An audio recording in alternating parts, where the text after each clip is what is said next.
Jacob meets Esau.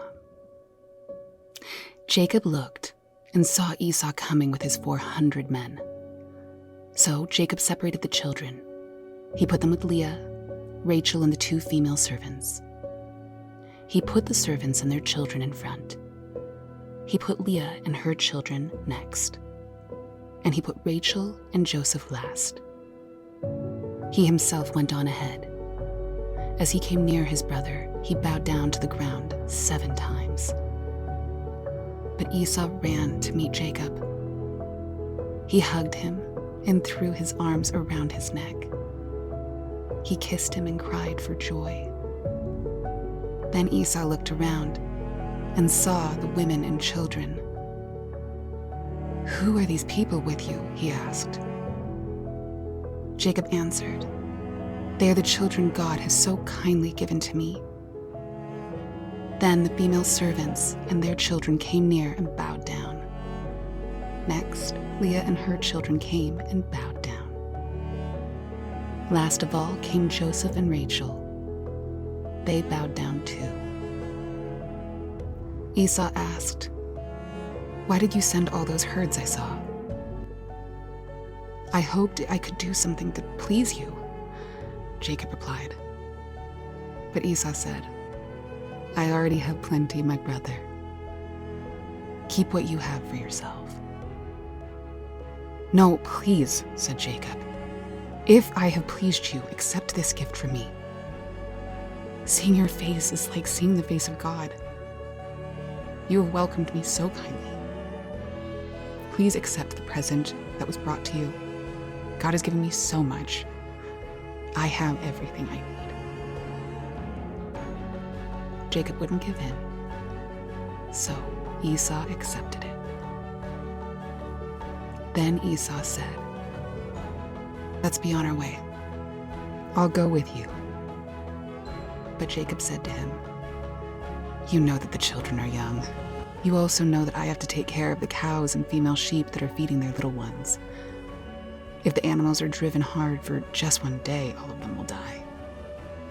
So you go on ahead of me. I'll move only as fast as the flocks and the herds and the children can go. I'll go slowly until I come to see you in Seir." Esau said, "Then let me leave some of my men with you." "Why do that?" asked Jacob. "I just hope I pleased you." So that day Esau started on his way back to Seir. But Jacob went to Succoth. There he built a place for himself. He also made shelters for his livestock. That's why the place is called Succoth. After Jacob came from Padan Aram, he arrived safely in the city of Shechem in Canaan. He camped where he could see the city. For 100 pieces of silver, he bought a piece of land. He got it from Hamor's sons. Hamor was the father of Shechem. Jacob set up his tent on that piece of land. He also set up an altar there. He named it El Elohi Israel. Simeon and Levi kill the men of Shechem. Dinah was the daughter Leah had by Jacob. Dinah went out to visit the women of the land. Hamor the Hivite was the ruler of that area. When his son Shechem saw Dinah, he took her and raped her. Then he longed for Jacob's daughter, Dinah. He fell in love with her and spoke tenderly to her. Shechem said to his father Hamor, "Get me that young woman. I want her to be my wife." Jacob heard that his daughter Dinah had been raped. His sons were in the fields with his livestock, so he did nothing about it until they came home. Then Shechem's father Hamor went out to talk to Jacob. Jacob's sons had come in from the fields. They came as soon as they heard what happened. They were shocked and very angry. Shechem had done a very terrible thing. he had forced Jacob's daughter to have sex with him. He had done something that should never be done in Israel. But Hamor said to Jacob and his sons, "My son Shechem wants your daughter. Please give her to him to be his wife. Let your people and ours get married to each other. Give us your daughters as wives. You can have our daughters as your wives. You can live among us. Here's the land. Live in it, trade in it, buy property in it." Then Shechem spoke to Dinah's father and brothers. He said, "I want to please you. I'll give you anything you ask for. Make the price for the bride as high as you want it. I'll pay whatever you ask. Just give me the young woman. I want to marry her." Their sister Dinah had been raped. So Jacob's sons lied to Shechem and his father Hamor. They said to them, "We can't do it. We can't give our sister to a man who isn't circumcised. That would bring shame on us. We'll agree, but only on one condition. You will have to become like us. You will have to circumcise all your males. Then we will give you our daughters as your wives, and we'll take your daughters as our wives. We'll live among you and become one big family with you.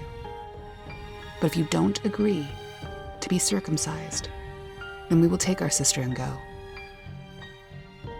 Their offer seemed good to Hamor and his son Shechem.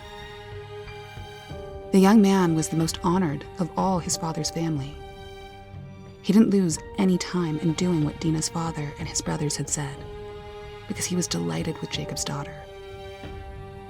Hamor and his son Shechem went to the city gate. They spoke to the other men there. "These men are friendly towards us," they said. "Let them live on our land. Let them trade in it. The land has plenty of room for them. We can marry their daughters and they can marry ours. And they will agree to live with us as one big family only on one condition. All our males must be circumcised, just as they are. Won't their livestock and their property belong to us? Won't their animals become ours? So let's say yes to them. Then they'll live among us." All the men who went out through the city gate agreed with Hamor and his son Shechem. So every male in the city was circumcised. 3 days later, all of them were still in pain. Then Simeon and Levi took their swords. They were Jacob's sons and Dinah's brothers. They attacked the city when the people didn't expect it. They killed every male. They also used their swords to kill Hamor and his son Shechem. Then they took Dinah from Shechem's house and left. Jacob's other sons found the dead bodies. They robbed the city where their sister had been raped. They took the flocks and herds and donkeys. They took everything in the city and in the fields. They carried everything away. And they took all the women and the children. They took away everything in the houses. Then Jacob said to Simeon and Levi, "You have brought trouble on me. Now I'm like a very bad smell to the Canaanites and the Perizzites who live in this land.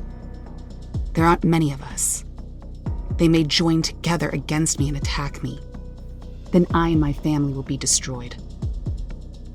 But they replied, "Should Shechem have treated our sister like a prostitute?"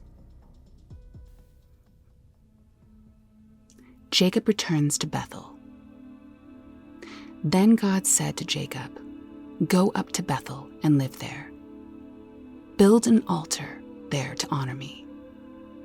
That's where I appeared to you when you were running away from your brother Esau." So Jacob spoke to his family and to everyone with him. He said, "Get rid of the statues of false gods you have with you. Make yourselves pure by washing and changing your clothes. Come, let's go up to Bethel. There I'll build an altar to honor God. He answered me when I was in trouble. He's been with me everywhere I've gone. So they gave Jacob all the statues of the false gods they had. They also gave him their earrings. Jacob buried those things under the oak tree in Shechem. Then Jacob and everyone with him started out. The terror of God fell on the towns all around them, so no one chased them. Jacob and all the people with him came to Luz. Luz is also called Bethel. It's the land of Canaan. Jacob built an altar at Luz. He named the place El Bethel. There God made himself known to Jacob when he was running away from his brother. Rebekah's attendant, Deborah, died. They buried her body under the oak tree outside Bethel. So it was called Along Bakuth. After Jacob returned from Padan Aram, God appeared to him again, and God blessed him. He said to him, "Your name is Jacob, but you will not be called Jacob anymore. Your name will be Israel." So he named him Israel. God said to him, "I am the mighty God. Have children so there will be many of you. You will become the father of a nation and a community of nations. Your later family will include kings. I am giving you the land I gave to Abraham and Isaac. I will also give it to your children after you."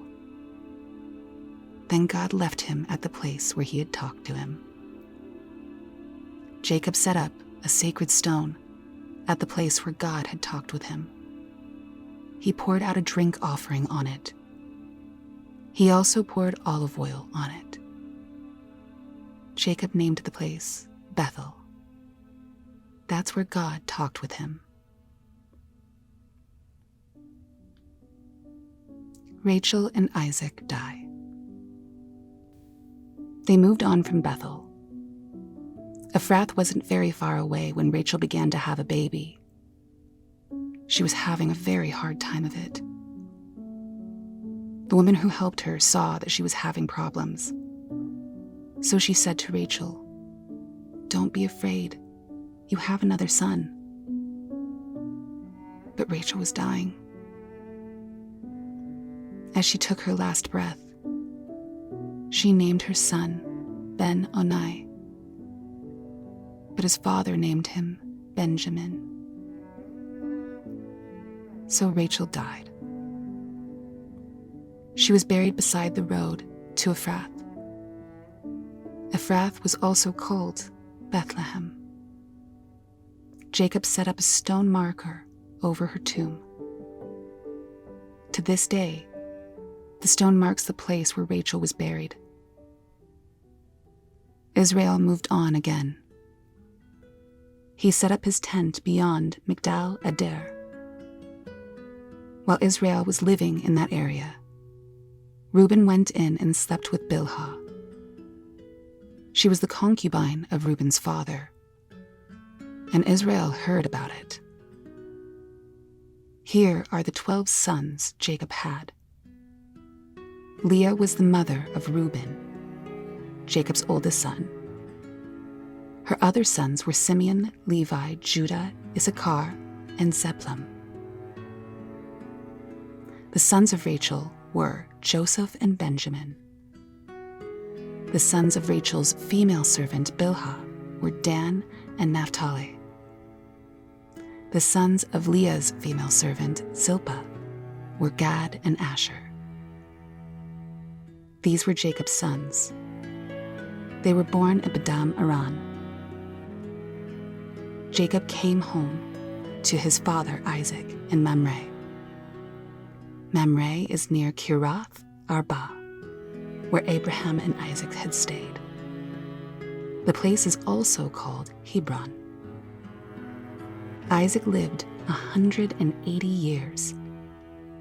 Then he took his last breath and died. He was very old when he joined the members of his family who had already died.